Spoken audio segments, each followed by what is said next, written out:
ओम नमः शिवाय। राधे राधे। आइए सुनते हैं शनि प्रदोष व्रत कथा, पूजन विधि एवं महत्व।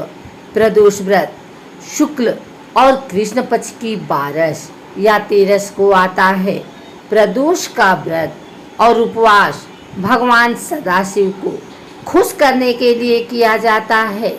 ऐसा कहा जाता है कि प्रदोष काल में स्नान के पश्चात मौन रहना चाहिए, क्योंकि शिव कर्मों में सदैव मौन होकर ही पूर्णता प्राप्त की जाती है। इसमें भगवान सदाशिव का पंचामृतों से संध्या के समय अभिषेक किया जाता है। प्रदोष व्रत के दिन भगवान शिव और माता पार्वती की पूजा होती है। इस दिन भगवान शिव के मंत्रों का जाप किया जाता है। प्रदोष व्रत करने पर भगवान शिव की कृपा भक्तों पर हमेशा बनी रहती है और व्रत करने वाले के सभी दुख समाप्त होते हैं।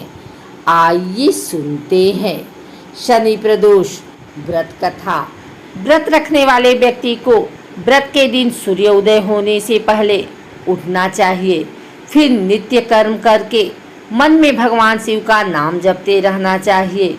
यूँ तो व्रत में किसी भी प्रकार का अन्न खाना वर्जित होता है, लेकिन भगवान भोलेनाथ की पूजा में जिन स्त्री या पुरुष को शारीरिक तौर पर किसी भी प्रकार की कमजोरी हो, वो शाम को पूजा करने के बाद बिना नमक के अन्न खा सकते हैं। सुबह नहाने के बाद साफ और सफ़ेद रंग के कपड़े पहने अपने घर के मंदिर को साफ पानी या गंगा जल से शुद्ध करें। फिर उत्तर पूर्व दिशा की ओर मुख करके बैठें और शिव जी की पूजा करें। पूजा में ओम नमः शिवाय का जाप करें। सायंकाल प्रदोष के समय लगभग 4 से 5 घंटे के बीच भगवान शंकर की पूजा अर्चना, प्रदोष व्रत कथा करके शिव चालीसा का पाठ करना है।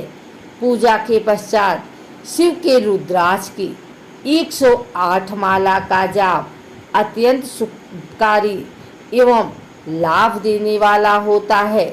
प्रदोष व्रत का सबसे बड़ा महत्व है कि सोमचंद्र को कृष्ण पक्ष के प्रदोष काल पर्व के दिन भगवान शंकर ने अपने मस्तक पर धारण किया था।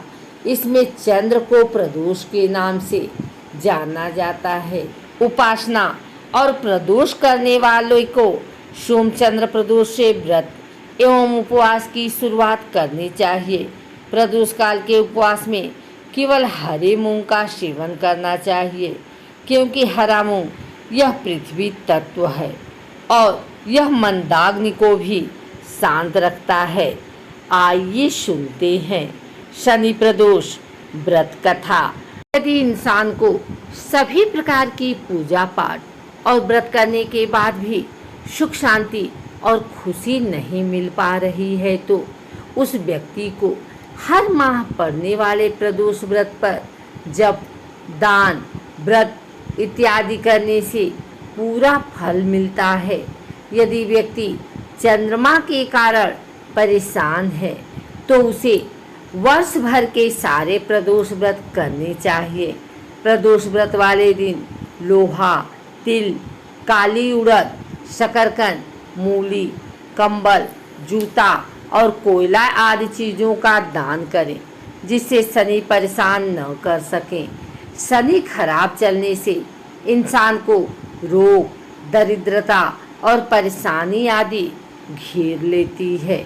यदि प्रदोष व्रत शनि प्रदोष व्रत रूप में आया है, तो इस दिन शिव जी, हनुमान जी और भैरव की पूजा करनी चाहिए। प्राचीन काल में एक नगर था। उस नगर में एक सेठ रहते थे। उस सेठ जी के घर में हर सुख सुविधाएं थी, लेकिन उसकी कोई संतान नहीं होने के कारण सेठ और उनकी पत्नी हमेशा दुखी रहते थे। काफ़ी सोच विचार करके सेठ जी ने अपना काम नौकरों को सौंप दिया और खुद सेठानी के साथ तीर्थ यात्रा करने निकल गए। अपने नगर से बाहर निकलने पर उन्हें एक साधु बाबा मिले जो ध्यान में बैठे हुए थे। सेठ जी ने सोचा क्यों न साधु जी से आशीर्वाद लेकर आगे की यात्रा प्रारंभ की जाए। सेठ और सेठानी साधु के निकट जाकर बैठ गए।